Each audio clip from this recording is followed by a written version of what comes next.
Salut la famille, c'est Kimaka RDC. Aujourd'hui, nous allons parler de King Yan Business. King Yan Business nous offre un service pour faciliter nos séjours et achats à Dubaï dans les domaines ci-après. Tourisme, visa Dubaï plus assurance médicale, achat véhicules et divers, fret maritime et aérien.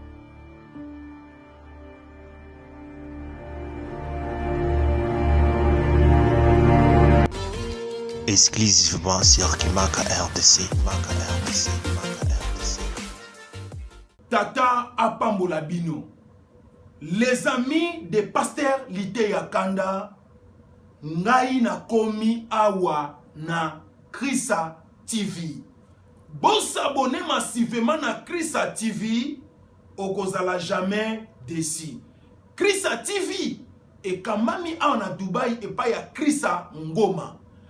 Oza papa, oza mama, chaîne ya kitoko ya mwana na pesio.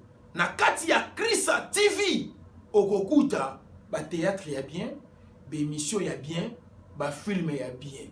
Na kati ya Krisa TV, communauté congolaise nyonso ya ba artiste soki ba ye awa, Krisa TV yende azwaka bango interview.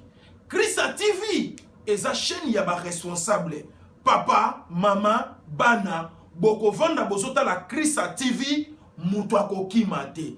Bon s'abonner massivement na Krisa TV. Oya kobo ya Krisa TV façon na ko papolela. Mes très chers internautes, bana nyonso balingaka koyebana. Aux hommes d'affaires, femmes d'affaires, journalistes, musiciens de part et d'autre, n'hésitez pas de vous abonner sur Krisa TV, l'émission This is Dubai. Balobi yangonde makambo. Surtout yo muto outi de part et d'autre qui ti makola Dubai. Okendelo musikatin, cliquez kaka na abonner Krisa TV, Rosalo kwa Miss Fazali. À ma grande surprise, le fan de la public, vous après la film de Jonathan. Et par exemple, il a tant Jonathan Wabi. Bolimo Vandela Tole Kakazes, ma coucou la te bakoba la David Lutete. Ma papier aussi, l'autre la matone c'est la. Banamata di pepe, oya longo, bebe longo kulumuka. Bakongo pepe, oya longo, bebe longo kulumuka.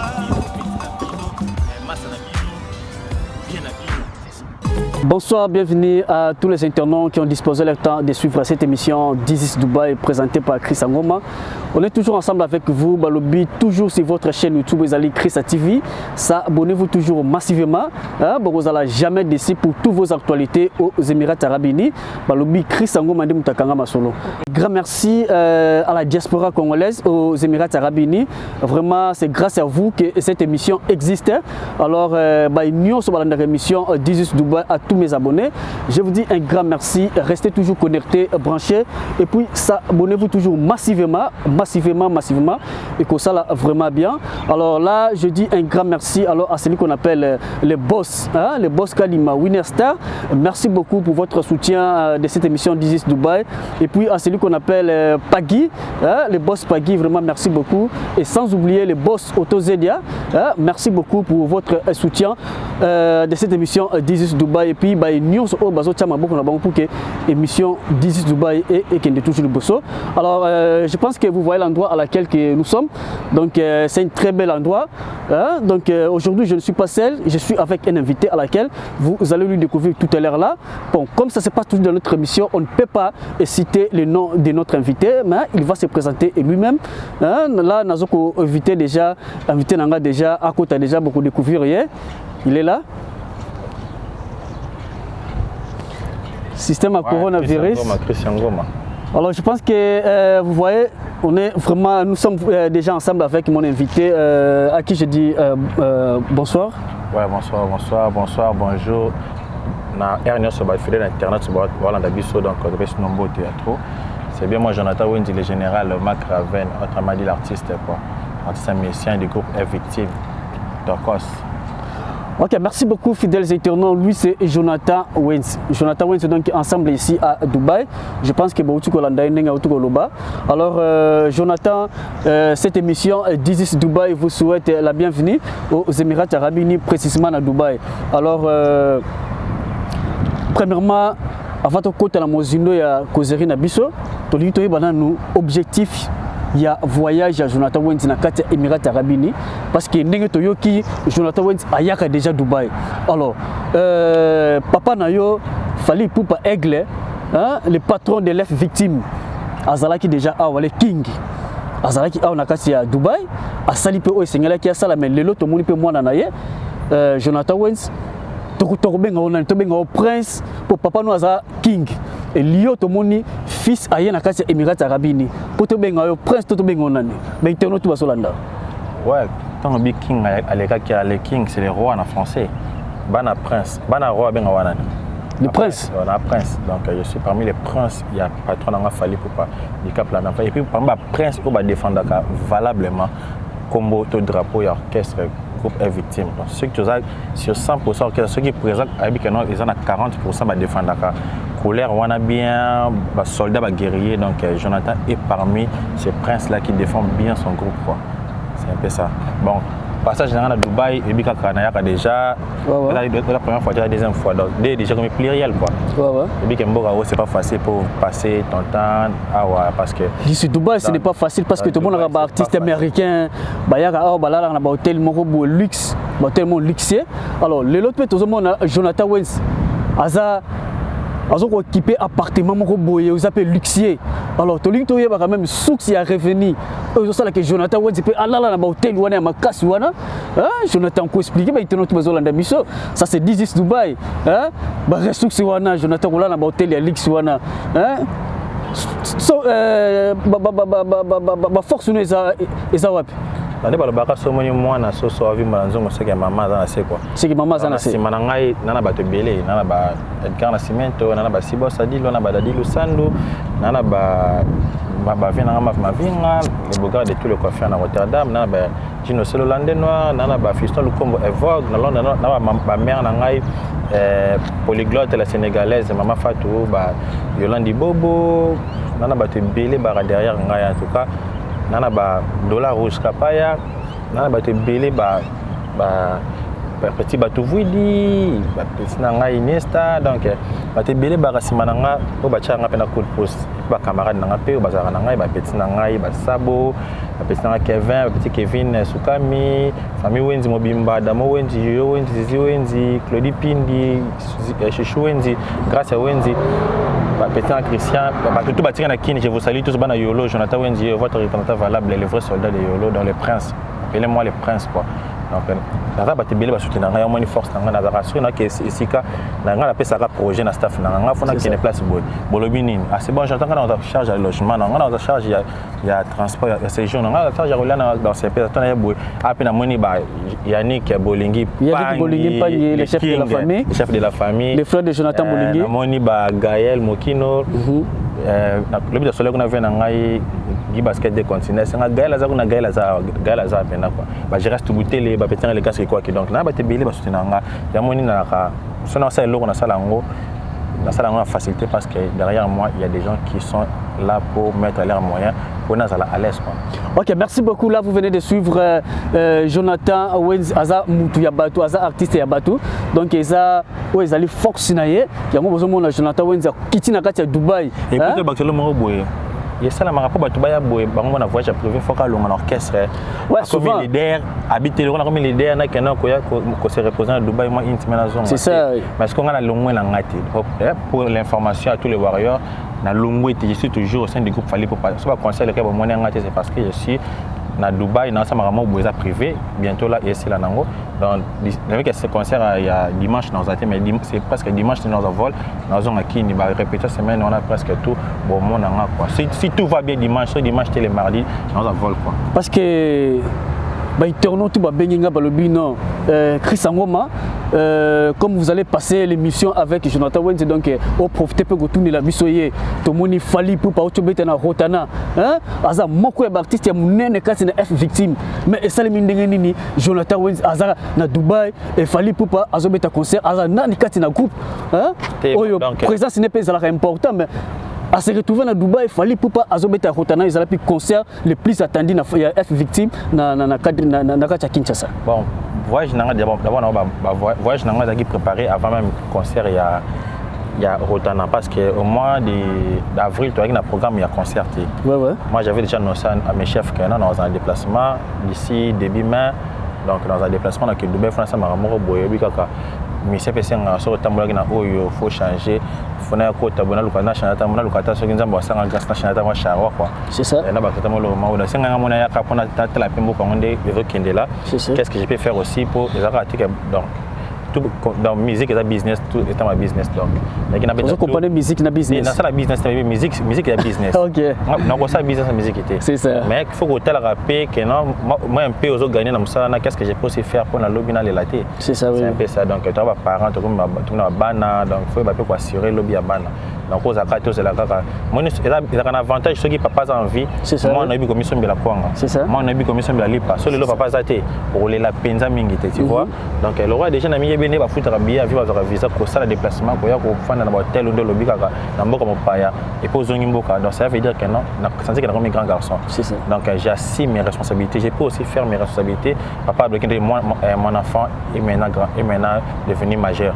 C'est un peu ça. L'état d'esprit faut être positif. Moi, j'ai vu positif. Donc, quand ça, là, on a vu qu'on a été. Pour ça, le déplacement, il faut aller à l'orchestre. C'est ça. Comme leader. Non. Quand un orchestre, tu peux montrer si ton père est devenu grand. Papa, à moi, je peux confesser moi qui te n'ai à quel côté on a besoin des États-Unis. C'est ça. C'est un peu ça. Voyage, tu dois focaliser, rester ta vie à moto. C'est ça.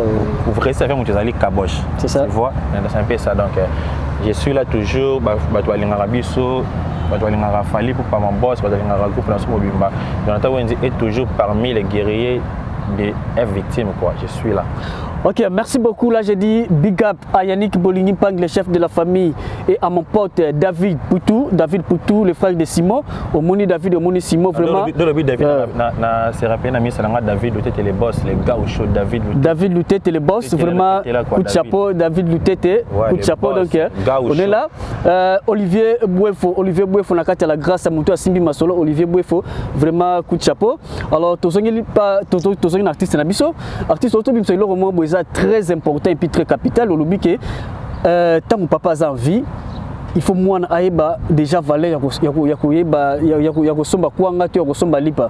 Alors et bouger moi mité ma batone bi que nani Rodrigue Ergen ba manga depuis Angola azolanda biso et bouger moi mité ma bato zingela c'est déjà lokola moi au lobby ma parabole moi bo place wana que tina za déjà boye les lopeso qui mutu moko abimi au lobby que te na ina Simba yo Jonathan Wenz na na taba moi na nganje batma comprendre que Jonathan est capable oui biso dans la groupe déjà groupe ils ont un label.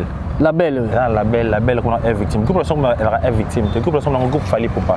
Dans label où ils allaient être victime et produire un artiste. Donc déjà tout le monde qui a série hors série au présent après ça qui va après son ministère chance. C'est ça. Le ressort là-bas Nzembo. C'est déjà ça.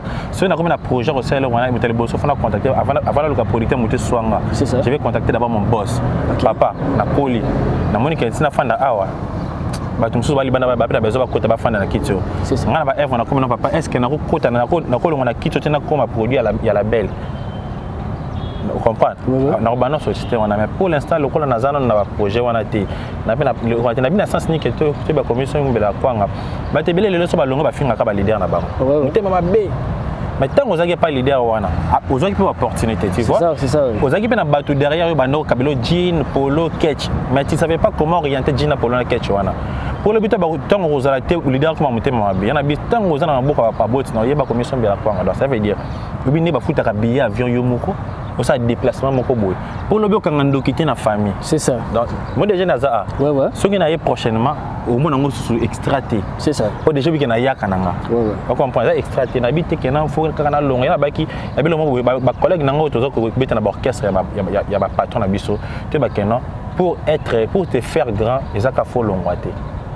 C'est pas dit que tout le monde fasse un leader. Donc tout le monde n'est pas appelé aux leaders, mais pour devenir grand, c'est toi-même. C'est l'état d'esprit. La grandeur, c'est l'état d'esprit. C'est un problème d'organisation. Non,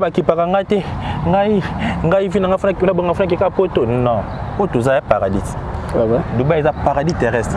Donc pour moi, dans ma belle à Dubaï, il faut n'habiter. N'habiter pas comme on n'est pas trop fan de banane 3 heures. Non, on va pas combattre. Mais tu bimis sur le banane à 5 heures, donc on aura propre. Mais tu n'as pas l'amboula, l'amboula, l'amboula. Oh yo, tu n'habites pas aspirant air, tu vois. déjà on a complexe en Bokamawate. C'est ça. Pour on a complexe en Bokamawate. Je suis déjà Jonathan, je suis déjà l'artiste international parce que mais effectivement voyage vraiment international. On a mutu na bi kana grand.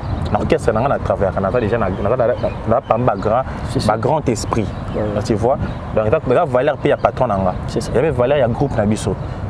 Il faut pas que tout le monde dans l'orchestre tout finir à l'idée pour tout ça la macambo ou les mêmes choses dans salle lelo. C'est pas ça donc c'est pour ça que je dis toujours merci à mon boss Fally Ipupa. C'est grâce à lui. Je dis merci à mon Dieu parce que grâce à la activité que Fally président Fally Ipupa a indi marana orchestre na et puis grâce à mon boss Fally Ipupa ba tout nion so ba derrière nga lelo ba ndimbe linga ba pesa confiance wana. Donc c'est un peu ça c'est pour ça que je dis que non tous à la kaka na ba état d'esprit na biso wana tout travail na ba orchestre travailler il faut pas se laisser faire ba camarade ba milier ba intimider sauter que non faut boyer non tous à la vraiment grand c'est ça qui va nous faire demain le meilleur quoi. Ok, merci beaucoup fidèle Saint-Tono. Là, je dis un grand merci à celle qu'on appelle Naomi Takizala. Depuis Salon Mariam, Daf Bozawana, Bosimbi Masolo. Vraiment, on est toujours ensemble avec notre invité du jour, Jonathan Owens. Je pense que Bozola d'artiste Nabiso, il parle très bien. Alors, Jonathan, tu remets rappelé que nous moi Simba Mouké parce que c'est notre première fois qu'il recevoir une émission au 10 Dubaï pour que l'internaute tout au bazo bazali abonné à l'émission va découvrir Yopé. Alors, Jonathan Wenzi, ce qui te met la passé na yoté, ton départ artistique na yoté, c'est que tu l'obé yoté.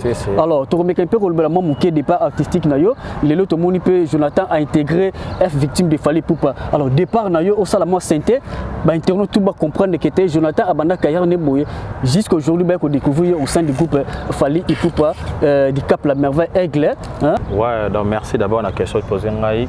Chris bon, mais tu réponds sur Batonon sur Jonathan déjà bikena place na wuta place na la première boy mais le coup là na émission sur 10 Dubaï émission diaspora c'est la toute première fois boy en banga les arrêts importants dans ça la rappel quoi Jonathan ka ndenge Batonon sur bazalaka de to wuta ka biso sur orchestre Nzambe on a toujours mais c'est presque tout n'habite pas jeune ba j'ai ba petit dans ça lelo mais biso tout va série na biso pour ba parents ba no sur la musique c'est ça faut banana na église au PCA parents moi ya ba chrétien père moni bena kenote moi na awoyembi Nzambe mais destin la réservé pas colo quoi moi t'es pas souhaité à ça la beauté bah quand on arabe mais chrétien mais Nzambe c'est que l'autre ne te compte pas présent Fally la bête musique Nzambe après musique Nzambe na tanga na bête musique na rolongo wana na tiki na zongi ba classe pour nos diplôme na bête na vie na so évoluer là il a chum tant que poto organiser qui pays quoi quand évoluer là les pères pas les fils les pères oui banae l'orchestre nae orchestre tant zonga ça disque liboso et pas peine disque liboso route à suivre après wana na monique non bon j'ai ça on a continuer tiki na continuer à l'université na nga tona assisté à l'université na nga to ça groupe na biso moko ya quartier donc artiste na biso assisté à l'université là il faut bien parler aux téléspectateurs qui nous suivent parce que considération et artiste les lots bakanisaka être un artiste musicien donc sorti de nulle part donc moko boye négligé tout ça mais Jonathan Wenzi je pense que bozolanda quand même réflexion na ye mes collègues au bango la bisona bango va passer aux États-Unis mais ça c'est quoi passer au Sokoto aux États-Unis je reste bouté na Turquie basé belé ba na tina ba Europe wana basé belé tout autre ba gigi de tout ça ba diplôme na bango rebelle aussi ba général Kibo tout ça ba diplôme na bango j'ai plusieurs collègues on attend ba collègue na tanga na bango ba na ba université ba misa na ba nzazi Francine Nzazi ba misa na ba Gérard Matumona tout temps ba humanité donc na ba collègue ba Kiato j'ai salué d'abord le groupe il y a WhatsApp il y a les amis d'Engemba et salué aussi ba kinyo ba élève tout temps na bango quoi donc Jonathan Wenzi tanga misa nga de longtemps la to pendant misa na pasteur Gérard Lepana on attend penanga les bana maternelle primaire secondaire humanité et par la humanité université graduat la licence D là on peut intégrer ce groupe présent à Fally Ipupa. OK, félicitations pour na baïtid na yo. Donc c'est ça vraiment tout le monde par rapport à ta façon de répondre aux questions, tout le monde a vraiment artiste na biso vraiment tout les ça là. Tout le continuer artiste na biso relater biso ka histoire na biso. Vous avez pas évolué et puis na si na ta ba kolenga to ça groupe na biso na quartier ya bana ina. Na groupe na to mona mona Laetitia Lokwa qui est la fille à Lokwa Kanza. Parce qu'on a grand pote de Lokwa Kanza na Côte d'Ivoire, na mona héritier du trône. Vous savez bien hérité du trône au Arkeli. Arkeli, ouais. Arkeli, hérité du trône, Arkeli, mais ça va pas chez les manques. On a Franck Kapaya, bêta, tempo, bayoka, il est là, bang, dormir dans la bus, on a Franck Kapaya. Est-ce qu'on a vu sur un groupe pas fallu pour pas présent fallu pour pas. Na mise en je suis base à ce qu'on a Gabon ça la studio qu'on a lui fait il continue toujours à musique chrétien mais tu rien na F victime et puis il y a Gabon na moi soit na mise en grand bateau à ce qu'on a Lubumbashi moi ça Lubumbashi qui na bête na Lubumbashi bateau là qui belé ba chez les monka na moi le ba flash à ça c'est pas Robin Mondibu flash na peut-être chose de longue 10 match ba ekoya ba Lionel Messi c'est ça dans mon cas na groupe ça Inawana Lionel Messi autre chef d'orchestre c'est pas Fabregas à trois groupes on a Messi ba Messi belé ba 10 match ba Messi ba 3 jours au hasard il y a Fabregas ouais ba 3 jours Messi pas belé belé pendant c'est que ça des écoles de formation quoi école pendant on va Inas tant que ba jonso ba leka on a le ba comment on va koni ouais ba to nyonso na tangi ba leka ça parmi ba grand parce que sont 3 jours Arkeli tozui nyonso tu le bawana yo moko pe oza parmi donc ba Franck Kapaya donc vraiment tout le monde aujourd'hui a réalisé ce rêve musical dans nous on bien dans le quartier mais c'est tout il a pas si passer l'orchestre bien dans le quartier beau sentir que na au satire na ba réaliser ba rêve na ba et là ba famille là ça appelle ça chance ça ba vraiment na bino aujourd'hui famille comment compter na bi que na so les problèmes photo bien appelé Jonathan bien appelé Arkeli bien appelé 10 ans bien appelé 3 jours bien appelé Lionel Messi bien c'est parce que tu travailles pas c'est même à Lionel ba 10 ans match Lionel Messi va licencier biso tondo il n'a pas ton temps pas chez les gens licencié aujourd'hui na animation culturelle na ina 10 ans match licencié en économie Lionel Messi licencié en communication les salons quoi gradué na informatique de gestion à IEC donc presque biso tout temps ngamoko gradué à sciences commerciales donc l'université a continué fiscalité mais na kataki donc c'est dans le domaine commercial makasi donc c'est le domaine on a qui peut le domaine ngaba massa ngaba bikena Jonathan ça c'est calcul ben calcul la tête Ok, c'est un plaisir. Toujours, on est ensemble avec notre invité du jour, Jonathan Wenzi. Je pense que vous venez de suivre comment est-ce que Jonathan Wenzi a pour répondre à ma question par rapport à sa capacité universitaire. Comment est-ce qu'il est en train de répondre? Alors, Jonathan Wenzi, Lelo, parcours na yowana et s'il pour comment pour accepter yon akati F victime de fali pour pas intégration na yo na F victime ezalaki na ndenge nini c'était facile ou c'était comment? C'était pas facile. Non, c'était pas facile. Ou maintenant muta tout ça qui na fali d'abord on a qui na ngamoro tant dans travail en orchestre je me sentais toujours na po ya fali pour pas dans l'orchestre on a avec bato ba yemba interpréter ka ba nzema fali dans orchestre sur quartier siko art qu'il a avec muta interpréter pour ça faire rigola oui ouais il y a qui na kuna simbi maintenant na qui côté na ngape orchestre moi temps on va kibeta les premiers zéniths orchestre moi tika na kina Michel ba Nata Mukala ba Youssouf ba Signorita ba ke beta belé ba tira qui va travailler mettre ma chef va mettre ma dova on a ba harmonie chindo ba danser équipe a danser le bosso pendant ba on ma duma tout bazaki ba faire Willy solo ba on tout bazaki na Kenya quoi ba nani walo base tout on tira la kanga na ko intégrer na R1 ça était c'est ba retenir Alain Zamba habité Zala ce orchestre dit poto va présenter c'est ça la ça était c'est ba retenir là na mois de janvier ou février comme ça 2010 OK tant orchestre dit poto na avril neko reprendre test bayamba kinga bazungai bachenga na public na présence ya président a été ba orchestre ça la test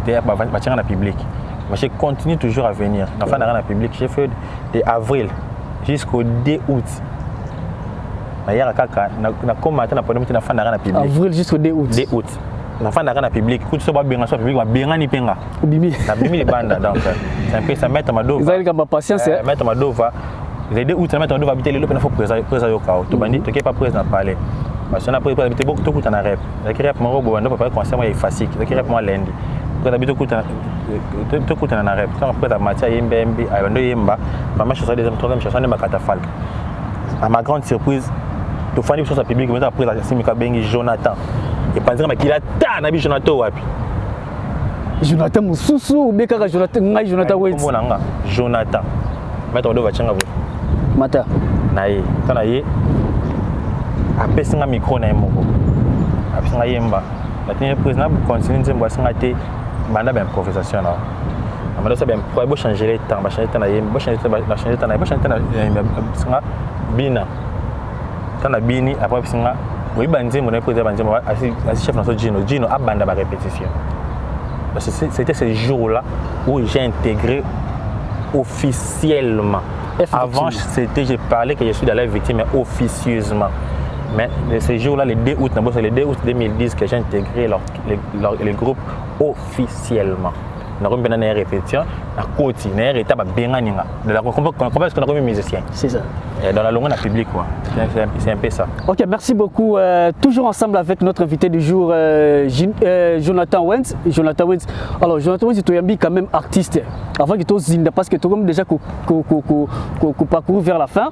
Alors, Jonathan Wentz, tu es artiste. Est-ce que au cours de ça, la mission de improvisation ou bien disons l'impro c'est trop dire on a ça effectivement quoi. OK. Et vous allez bien aussi la mission on ça victime pour découvrir yo bato penan ba bioté à travers cette émission m'a découvert auto yambi Jonathan Wentz yem ta sala ki boye yem ta sala ki boye ça la peut bien. Ouais, ça on a zongé ta libre parcours na nzima mettre mandova ego à seconde na sala Zanare kasi na zananga na droit ya bolingo yango sanza pona na ya mapata po amona kande kona sete ngonga na pona na bolingo honorable Paul Bindu Julien Mabanza pokura bolingo logima o kazadi ya moniti na nangote bina moko tendresse bina moko affection wa mais Jacques Clovis Kinanga modi de protocole c'est 17 Ebola je n'ai dit moi n'attends mon cas de langue jambe tout ça c'est rien un libre parcours toujours bêta atia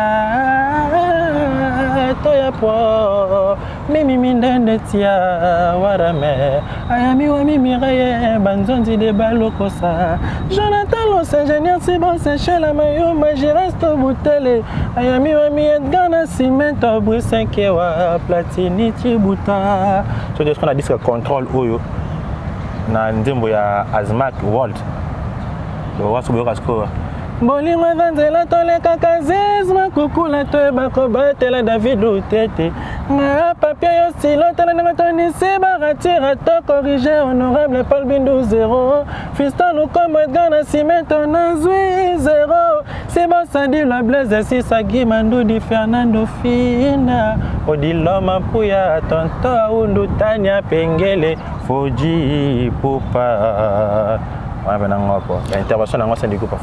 Ok, merci beaucoup. Félicitations à l'artiste. Vraiment félicitations avec une voix limpide. Alors, l'artiste, depuis que vous êtes là au sein du groupe F Victime de Fally Ipupa, ça fait déjà combien de temps artiste Nabiso depuis que au quota on intègre le groupe F Victime de Fally Ipupa? Vous avez totalisé déjà combien d'années? 10 années, mais 21, 11 ans. 11 ans. Alors déjà 11 ans au sein du groupe Fally Ipupa, intervention, combien de fois vous avez déjà intervenu dans ma chanson? Il y a F Victime. J'ai intervenu déjà dans 3 chansons. Dans 3 chansons. Dans Aiguille à Seconde, à mettre Mandova, tout ça c'est rien. Attends mon cas là. Et puis disque à contrôle, il y a présence au Fally Ipupa dans Nzembo, il y a Mbaki Azmac. Lelo, lelo, lelo, lelo, nazalela. Azmac, chérie Azmac, tonton Azmac. Voilà, ça peut vocal en haut. Ok. Jonathan, ce qui te dit, moi, au lobby au Sali déjà, ça fait déjà 11 ans depuis que vous êtes au sein du groupe F Victime. Mais tout le monde a intervention dans yo. By Oyo, tout ce que tu as dit, Oyo, by Pessi Manayo, by Pessi Bango, chance, ça la paix Banzembo. Et Jonathan, oui. Bon, je sais pas. Mani, Mani. Ah oui, on a fait ça l'analyse. Parce que surtout, Jonathan, par rapport il y a ancienneté et par rapport il y a confiance nayo, Oyo peut ça patron nayo Fally Ipupa. Le lot déjà 11 ans et le roni nous osanga et ceux qui totalement ont intervenu dans ma vocale, ont intervenu dans ma vocale et belleté Jonathan. On a fait que le bango penza solo, ont intervenu minité. Alors Jonathan, yebisa biso. Pourquoi? Et belé bani na D. Mais tant totali 11 ans. Ça va, parce que j'ai participé à des albums. Dans des albums. Na contrôle. Dans des albums sur le gens à 3. Et bah tout ça pas 15 ans au sein du groupe Moroboy. Non, ça va solo vocalement plutôt.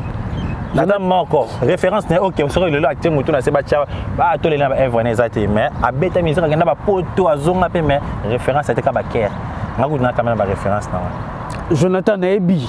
Malgré tout, nous avons intervenu dans 3 vocales, mais 11 ans, Jonathan est victime de Fallait Poupa. Vraiment, pourquoi pas les lopes pas payer ça, chance, Jonathan Wedi, Zoua, Tchapenzembo Mobimba, Yomoko Yembi. Boss Fallait Poupa, qui est le coach de ces artistes, qui est le coach du groupe, qui est le patron du groupe. Donc c'est lui qui maintient tous ces valeurs-là. Maintenant c'est le tour de Jonathan, maintenant c'est le tour de Cécile. Il y a d'autres, ceux qui ont été avant nous, qui ont quitté à Tirapi Evreté, à Salapenzembo, pardon, à Salaka Vocal, à Salapenzembo, mais à Salaka pas ancien. Donc, tant que vague Banzembo y a zadé. C'est ça. Dans le lopé, avec un Nzembo, les lettres par vocaux, un orchestre. C'est ça. C'est un peu ça. Il y a des mon c'était des fois PC chance de Zamana Moutoana. Et puis ceux qui moutent moi, c'est mon appellation comme une young athée. Il y a un peu à l'épée, niveau de souffrance, à salle, la vie, la musique, avant, il y a un peu de musique. Il y a un récompensé, Nathan. Comprendre. Sur tel exemple calculer tant il y a Kembi na musique na tant Kembi na so Kembi de monter. Mais peut-être que Nathan il y a Kembi yo au monde va partager belé ou ya monité. C'est ça. Mais tant il y a yenza mabité à souffler pe à joie. C'est pour calculer la réussite à monter par rapport à yo. C'est la jalousie. Moi je calcule mon boss a payé ma tête. Sur a payé ça na bi bravo.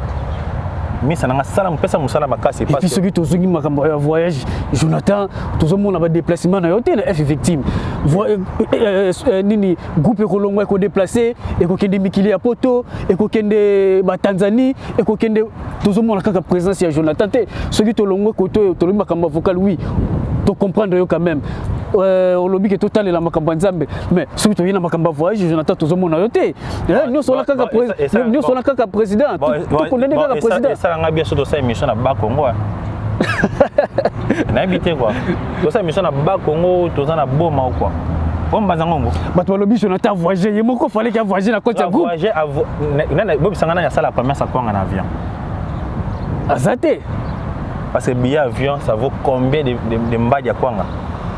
Donc cela veut dire attends Jonathan voyager na F victimité, azala ma coquille à voyager yemoko. Bi kana yeba ko somba kwanga na lipa. Tant papa en vie. Moi, ce qui n'a pas le bota. On te souvent débat négliger mais il doit pas sa formation à classe. Ouais. Mais oh papa pèse ali pas air non c'est moi non tout ça papa en vie moi non toi la macasse. Mais bon au cas que excusez moi pardon. Ouais. Au cas que ça négligé. Je rendais de sa formation. Il y a des ba formé à si ça moi na mbanda quoi. Donc ba former à classe. Donc négliger moi na mbanda. OK ba formé. C'est ça. Ce qui est attire à la pour moi c'est vraiment une formation pour moi. Ouais. Maintenant ça va déplacement n'a que bateau à la biso. Ouais. Bah on pas que ton seule émission c'est presque 10 à 11 000 km. C'est ça. Na place na outil. Sur matin avion lembi. Donc voyager dans la voie au Canada. C'est ça. Dans peu design n'habite en Afrique au bien en Boka n'habite. Tu en Afrique des athées. Déjà en Afrique des athées. Donc ceux qui déjà il est négligé à voyager raté mais il effectue des déplacements seul. C'est que ça guerrier. C'est qu'il est bien formé. OK. Donc cela veut dire jour au présent le Jonathan a ligne à voyage à Porto à la cirque dans zone. Au zone na yo. Il y a Congolais. Congolais 100%. Mais caméra c'est comment là? Caméra na zawana gloire. Caméra sur gloire Congolais. C'est ça. Bon fan d'arrêt. Ouais. Bon fan va parler même pays guitare avec carton de ça émission quartier là. C'est ça. Sur carton attends tu Gombezate. Dans ce carton na qui est paradis. C'est ça. Na Congo est paradis jusqu'au fan d'Apoto. Qu'est-ce qui manque dans toute cette émission là tika na pia? C'est ça. Et puis première fois nous théorie déjà. Ouais. Qu'est-ce qui manque dans tika na siko? Le roi na négliger l'orchestre. Maintenant on doit venir en zone. La la semaine prochaine entre dimanche et mardi parce que on allait déjà la logique mission terme parce que Ravi a quitté Ubika des à la ramène. Ceux qui ont sonné dimanche et mardi na Kinshasa. Donc ceux qui n'ont pas casser il y a ceux qui voient les bouquins à mercredi dans la répétition. Ceux qui bouquins là sont mercredi dans la bande de répétition. Donc les années dans zone c'est pour dire que les jours où mon patron dira que Dino à télé Kalombo cette fois-ci botti la répétition et ben que partout dans mes mangas dans zone parce que na yebi déjà ndenge ba miluki la kalipa sans papa. OK. Da papa bisanga Jonathan atinga ndako. Ouais. Ndako na somba ngo groupe fallait donc koku fanzalate. Yosko le koku fanzalate. Comprendre, c'est un peu ça. Donc, deux ans, ce qu'on fait, c'est ça qui est bon pour foufuter. C'est ça. Parce que tu sais qu'il faut faire un tiki l'eau, un tiki masanga, un tiki mdou, un tiki pour nous. Yo mosco yeba nenga, il y aura des coachs et puis dans nous de côté et puis pour lui. Donc, ce que déjà n'habite que simple à cuisiner. C'est ça. N'habite pas et puis qu'on a dans y a n'habite que c'est la cause n'a qu'un agent sont habillés dans une visa n'habite qu'un herbe dans ce cas n'habite déjà le tout. N'habite déjà le tout dans ce qu'on a un voyage. Ça bien. Mais aujourd'hui, la musique, c'est pas longtemps d'orchestre parce que tout le côté d'orchestre pour un voyage. Ok. On a que pour un poto. On a que poto. Parce que ce que il y a un poto déjà trois que poto parce que c'est long na yo. Maintenant on a sali 11 ans de le week-end à poto. C'est ça. Maintenant effectivement voyage privé dans un pays où ils ont décomplexé déjà poto. C'est ça. Donc ça veut dire dans erré. Je suis vraiment heureux d'être le fils de Fally Poupa. Je suis erré parce que je suis bien formé. Ok, merci beaucoup fidèles internautes. Là, j'ai dit big up à celui qu'on appelle les grands caméramans. Ils sont sur mon image propre. C'est grâce à lui, gloire. Vraiment, félicitations, caméraman international. Et puis, sans oublier Rodrigue Bamanga. Balobi Chanzer au Asimbi de Kazangou la Mwanda. Congo central, Chanzer Azaka Moko, c'est Rodrigue Bamanga. Ne vous trompez pas. Balobi Rodrigue Bamanga na RTNC, Demto Asimbi Masolo, famille Bamanga na Matadi. Famille Bamanga, je pense que vous avez belé. Vraiment, famille Bamanga, on a souhaité de bonnes choses. C'est votre fils Chris Ngoma, Nazawana. Alors, toujours ensemble avec notre artiste Nabandi Togomi Koshite. Alors, ceux qui me rappellent par rapport, il y a F victime. Lelo, tout le monde a fait une fierté. Il y a Fally Poupa, Oyo, ça la fierté de la musique congolaise. Parce que lelo, ceux qui toquent na mol ya minene. Même moi-même j'étais surpris. Na côté na mol of Emirates. Et ça parmi les mol ya minene awa. Ya Dubaï mais na moni bazo beta nzembo ya Fally Poupa.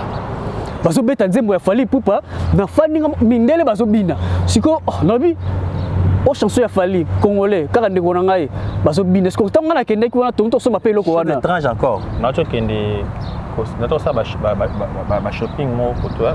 Ouais. Ça go so bilo quoi. Na shop na ça ma bacha nanga. Na matin na voiture mo faut la na mundele quoi. Na mundele do komba attention moi you the best. You the best. Mundele. Donc un Emirat. Ache pena you the best. Et puis que ça semble. You the best. You the best. C'est toi la mère. À cause de l'ingala. Tu es ingala français mais il y a na état anglophone. Ouais. Dans longo wana na kende plage. Ba mimi so pas nigérien moko boy. Nigérien wana banda to longwa ki na Deira a. Ouais. Tu dois comme kuna na plage kuna. Kuna plage kuna ouais. Na Marina. Donc Tokos de.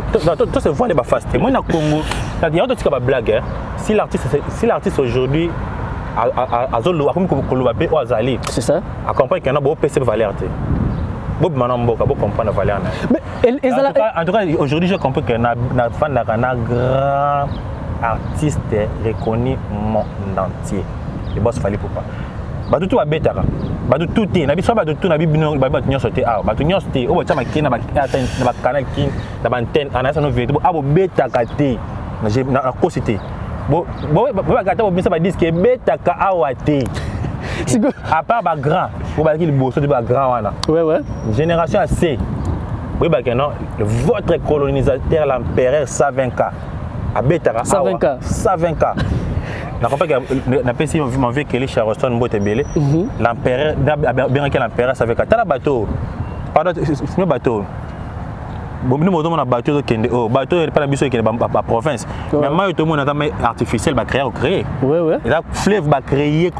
Ça c'est comment la mondele. C'est ça. En tout cas, ça la fleuve na bango, il y a bango moko ba timboli la profondeur la fleuve. Ça les fleuve na bango. Ba dévier océan Pacifique. En tout cas, mondele comme boka bona ozonga na mais donc c'est un peu ça. La période 120K. Lelo na fier aux apembe na. Je suis fier d'être appelé fils de Fally Poupa. Je suis fier d'être appelé l'artiste émissé de Fally Poupa. Na liate. Cause na se ya bazel na. Je dis merci à l'aigle parce que les lots ceux qui ont dépassé micro na yo ouais lukanga na tel parce que na qui ouais je me relève ne pas peut-être lukanga c'est tant qui sont il y a un artiste qui est ici ouais lukanga tin hôtel hier coup de lukanga to kutana été parce que na comme d'après aux on na quand ça bagage fallait que checker ba kilo nanga et to kutana le to sel émission en tout cas bamba la mai bako sabino te otolonga te bo fana bino chaque chose à son temps ceux qui tout resta oyo pesa chance ndimai zalaka na artiste na bino zalaka na leader na biso au moins na merveille en tout cas prise mboka oyo toki na mo la plage ba beta musique ba mindele ta suka boy. Bébé, tu me prends par les sentiments, tu m'as fait oublier celle d'avant. On ira à Kinshasa de temps en temps, je connais tout ton cœur, comment ça va. Ozayanga, Ozayanga, Nazaya yo, Nazaya yo. Tu me fais planer tout près de la ligne, je t'ai décroché. Je t'aime de toutes les façons, ma belle. Ça sera pas une mission avec toi. La fan d'État n'a pas la plage. Voilà ce qu'on a plage. La plage, dans la plage, on a 12. L'habitude avant le rap, on a soit le bataille. Voilà, bah, Congolais batté. Mindele, na mindele, plage, on a mettre qui sur ça, bah, côté point. Parce que c'est belé, n'a pas Congolais, bah, on va faire un gaz fabuleux. C'est ça. Nino, bah, ça, la clip, on a quoi, ça, gaz fabuleux, dans ça, clip, plage. Gaz fabuleux, ça, la clip, donc, mindele, na mindele, si dans le mois, si on a eu Congolais carrément. Congolais diaspora, oui, maître qui, Nino, Babetaki, Badadjo, Babetaki, mais Congolais vivant, résident au Congo, Congolais rumba, Congolais de multi-musique. Parce que on a fait des mitouni, parce que chose que tu dois faire, on a fait un dabo. On a un groupe, on a pas qu'un de wapi. On a sur la plage, on a un djembo sur la vocale, sur le yébinoté. Donc, car Congo, on a été dans sa vocale, on a un bambo, parce que nous avons comandé. Vous comprenez? C'est tout ce qu'on a blague, hein. Congo, tout à fait fier d'artiste dans ce fallait ou pas. Mais ça, tu dois répondre à la valeur à partir de ça. Pour ça, les récompenses à son âge là. Parce qu'à Zoom musique, c'est pas dit que la musique qui est à Capole, c'est musique. À Zoom musique, parce que la musique est à la guitare. Mais à Baki, c'est impliqué sur Nicolas et eux, ils ont aujourd'hui, internationaliser musique dans valeur congolaise, c'est tout ce qu'il y a. En tout cas, qui n'a pas mon boss, il fallait ou pas. En tout cas, je suis fier d'être un travailleur. Ok, merci beaucoup fidèles internautes. Je pense que nous j'étais vraiment vers la fin et toujours avec notre artiste Jonathan Wenzi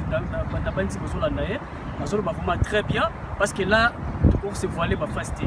L'artiste est fallu pour vraiment coup de chapeau, vraiment félicitations à travail parce que na Dubaï vraiment fallu pour abetra makasi. Donc on a beaucoup de ma place était oyo, na aucun qui va se mettre musique. Abeta la capella. Donc azobeta vraiment. Abeta la capella. Même l'hôtel nga fan César Bistro, tout ce qu'on a rendu mon bac tout le monde. Ok, fallait pour vraiment félicitations. À part ma vie bah c'est succès. Bah wingé, bah quartier la terre, bah succès dans les lots, nous abeta dans la présence.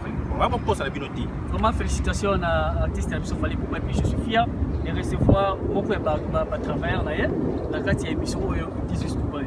Alors, Jonathan, comme j'étais vers la fin, Fléau est un artiste et musicien congolais. Et là, on va bien moi Baraki. Et Mikem qui est un sarma musique na biso sima parce que lelo na pesi coup de chapeau na président biso fali na concert au Tiko livré na Rotana. Vraiment félicitations. Non, félicitations à mon boss, félicitations à tous les gars, à tous les artistes qui travaillent ici. C'est ça. Qui sont en direct. Biso on qui c'est là qui se passe que 22 ans je sais pas sur une heure. Biso comment qui se passe 4 heures parce que avec en direct na YouTube na talango et puis sur Facebook. En tout cas, vous avez fait un travail de titan, de tout attendre de côté qui va Congolais tout avec maintenant qui va féliciter concert wana. C'était une réussite totale. Ambassadeur aujourd'hui ça n'a courage tia simé. En tout cas de tout merci Nathan Mukala, Junior Motukwa, Maïkombula tia simé, Youssouf Seboya, Signorita, Dino Loswa, Boloké, Babitamo Fafaka Paya, Noma Droma, Yashuna Mbonda, Besanga Bazi, Walobas, Benanga Félix Taizon, Benanga Willy Zola, mon chef Dino Liaki, chef Api Kalongo, mon chef Zagaloli Kompa, Misanga Fidoleli Kompa, Alex Choua, Rico Santé, comment ça s'appelle encore celui ça c'est comment une autre Simeon Solo. En tout cas, félicitations, courage à vous. pour participer dans les meilleurs, même si vous n'avez pas de produit à 100%, c'est que le président nous a donné la disque, mais pour reproduire à 50%, ou il y a pas de diaspora, il y a un message dans la presse, mais concert, c'était une réussite totale. Ok, merci beaucoup Jonathan. Nous avons entre les artistes. Alors que Bissot, tu as senti le travail à l'extérieur, tu as compris que oui, la musique est Bissot, ils ont battu. Parce que là on est en train de parler des F victimes, il fallait que il y a bien tout ça, il y a F victimes. Alors, moi, tirement, ils ont entre les artistes. Relation avec Jonathan, oui, c'est un artiste, est-ce que Jonathan a une relation avec un collègue, il y a un groupe, Jonathan peut avoir un albino, vu que Bissot est un F victime. Un groupe moko ya munene donc nga mwana sona na ba jeune wana coupe wana mususu wana izati relation ne sala ba ibinga parce que même si yo faut attaquer même si théoriquement quoi ba ta plutôt ba ibinga je parlé avec tous les artistes oh yo sola ba oh to attends ba camarade mais on a une mère bien pour t'entendre ça na moto soli oh to sola bien to sola bien je vais pas dire que je suis clean parce que on doit qui va par exemple donc il faut sola bien quelquefois on est en orchestre, on est des rivales. On peut être des rivales dans la musique, mais on peut être des rivales même en dehors de la musique. On te sera bien sûr, tu as des camarades, tu es dans l'orchestre XX, tu vas sur le côté en dehors de la musique, sur la service, on est des frères. Et une fois, à la fin de l'été, on a agi. Bien affilé, je veux dire, c'est pas ça bien affilé, mon frère. Bien affilé. Petit ré, même pas petit ré. Bien affilé. Aoti bena ataki Turquie azonga en plein cortège na monanga afrena cortège ni akita ngana ba kutakita aoya mbanga ngama salanga moni lo ba bénédiction mususu moni le baba les militaires passé d'accord ils ont sala wana ceux qui n'a pas ça fanda wana il y a 100 personnes ceux qui 82 militaires tant qui ba tabi le acte moi na sali en tout cas tu regardes la musique c'est ça la place à faire le terrain ça n'a pas de musique innée c'est la simplicité. On n'est pas des amis. Parce qu'il y a fait un album, il y a fait un excès, on a fait un yolo, il y a banité. Mais musique est banni si biso. Même si on est tombé en caisse, la musique est bien fait que oh Jonathan est bien fait. Donc Koutani yenda, il y a une voiture qui t'intéresse ça. Mais quand même à freiner qui tient après ça en botte. Donc c'est un peu ça. Donc pour tous arabes, donc la vague parfaite, la solar bien à la piscine. Donc ça peut être pas fabriqué, peut être pas héritier, peut être pas faire beau là, peut être dans la quartier la terre, peut être dans la maison mère, peut être dans la PCBG, peut être dans la wapi, en fait ceux qui tous arabes frères Kala. Nous resterons des frères.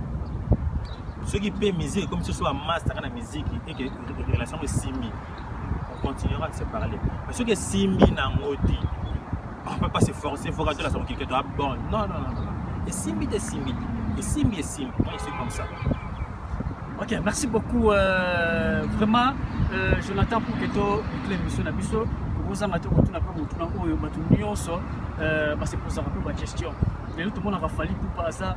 Moi, il y a une icône de la musique congolaise. Où il passe à la genre, la façon de faire.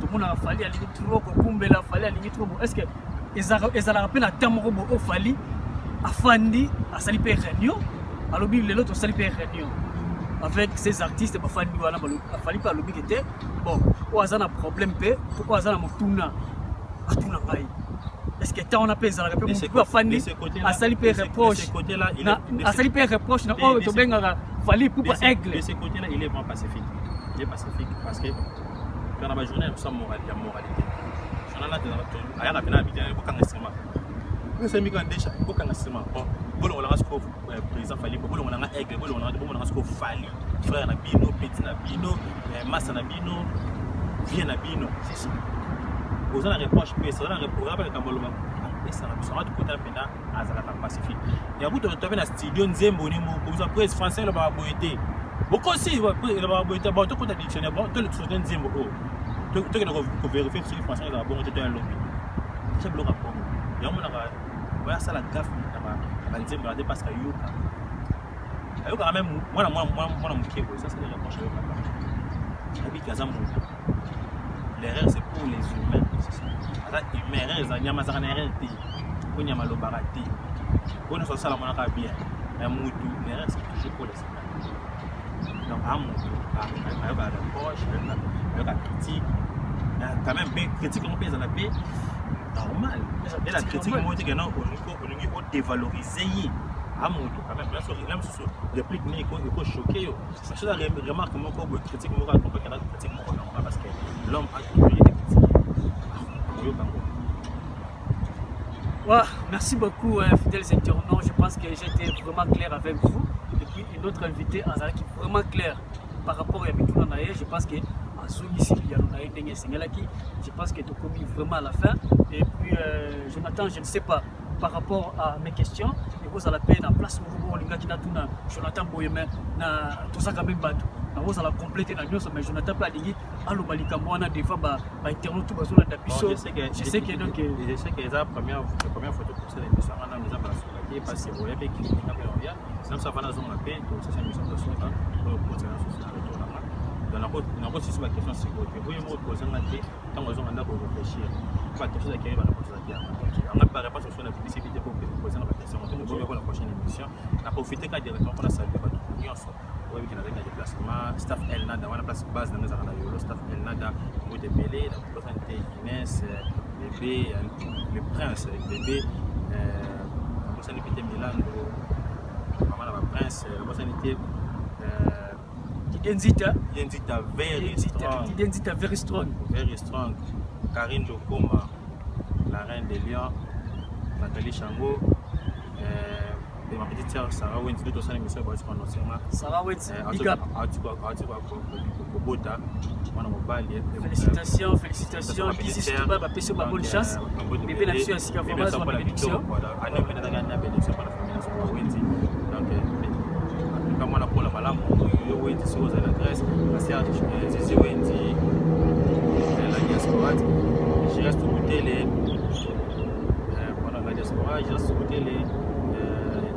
Les gars qui croient qu'ils ont anguillé, love anguillé, tout va l'inganga, Augusto Nilitanda, tout va l'atteindre comboté, pour tenir à regarder parce que la montagne a bien se comporter. Pas la toi yolo, Sandra Ngenge, Bazulu, Anglais, Papesina la base, Bango, base Kassaboko, Petit, Badouedi, Yannick Mortel, Mortalité, la base Ibongo, Olga, Samantha, Aminata. Dans le temps, la semaine prochaine, je serai ensemble avec vous. Et Jonathan Wendy, votre artiste, votre ami, votre frère, votre collègue, votre yaya, votre petit frère, donc Azoya. La semaine prochaine, votre papa, nous allons ensemble. Ok, merci beaucoup. C'était bel et bien Jonathan Wendy. Je pense que beaucoup de gens artiste na biso azongi si ba question na ye. Si ma réponse est par rapport à ma question, qui est tout vraiment ça là. La forte est vraiment big up. Artiste Moutou et tout ça là. Donc, et c'est vraiment artiste faut qu'on ait la bande de l'école. Et ça la fierté à l'artiste Nyonso. Vraiment félicitations à président Fali pour pas avoir Nyonso. Tous les warriors. Nyonso donc. Bolanda émission oh ba warrior. Émission la bino ba warrior bolanda ngo. Ça la fait bien. Vraiment, je dis un grand merci à tous les abonnés de cette émission d'Isis Dubaï. Bon, continuez toujours à liker, bon, continuez à s'abonner pour toutes vos actualités aux Émirats Arabes Unis. Vous n'allez jamais décider Balobi nulle part ailleurs. Donc, c'est la seule émission où Simbi Masolo, gauche, droite, Balobi d'Isis Dubaï. Votre chaîne c'est Chrissa TV. Vous s'abonnez toujours là, vous n'allez jamais décider. Yannick Bolingim Pangi, le chef de la famille. Le chef de la famille, le king. Mais ça n'a pas de temps pour santé. JC balekela mo JC après douanier mboka oyo JC na bosa de Serge na mboka oyo na bato basala pena ki na so container écoute na Dubaï comme Kenya ko contacter JC balekela mo ko contacter Serge ko contacter Yannick Americani Pangi Yannick Americani Yannick service le king ba place ngati biloko Yannick service le king balobi qui prend nga parler c'est ça ko ilandanga kuna na moi quand ma colomo tout ça c'est mon tout comme ça et maintenant pour la chose non pour être bien dans la vie il faut oser appliquer la côté bien c'est là faut avoir la tête là oser gagner il est pas pour rien. OK Yannick Yann business les king les King Business, Yann King, balobi agence à solo, agence à Syriane. Donc sur le PC Blogono, la délai mon boisal limité 30 jours aussi déjà Blogono qui est très bien. C'est un film Yannick. On a vraiment félicitations et félicitations à tous les abonnés. Et merci à toi, c'est Chris qu'on a discuté. Merci à toi. Dès le blog, on a besoin de te sur les notes. Donc, on a remercié bien parce que grâce à bien on va découvrir le passage général à Dubaï en fin ligne. On va découvrir le canal avec Dubaï, dans son avocat. Et la boîte de Carmel, Makuna, Yolo, Jimmy, Yolo, Awilo, Yolo, tout Balingamai, Aziza, Kiangombe, la boîte de petite sœur Zozongole, Kodi Pindi, et ma foi là. On attend une dans pour l'équipe Bélé Yolo. Ok, merci beaucoup pour l'équipe Bélé na Yolo. Bambote na bino nyoso ba na Yolo. Bon suite pour la démission avec artiste na biso Jonathan Wenz, vraiment je vous aime beaucoup. Bah OP nan ba s'abonner na émission de Dembala. On a pas tenté ya s'abonner massivement pour la qualité ya artiste bino nyoso au Mazuya Dubaï. On s'appelle la poste pour ça la clip ya bien. Malgré contacter Business Dubaï. Je pense que notre numéro fait de s'afficher sur votre bas de poste téléviseur. Donc, au Bengi Bisso, tout ça, le clip, il y a bien, on ne jamais décidé. Tourisme, la bino, contacter Business Dubaï, on ne jamais décidé. Ma solo, et Simbami, base. Base café, Frank Mwamba. Frank Mwamba, Zawana, Fernando. Fernando, tu as vu qu'on a des émissions Antonio. Fernando Finda n'a pas Fernando Finda, le boss, Fernando Finda, Coco Diatotila, la boss sanité, David ou Tete Gaucho, non, c'est la gare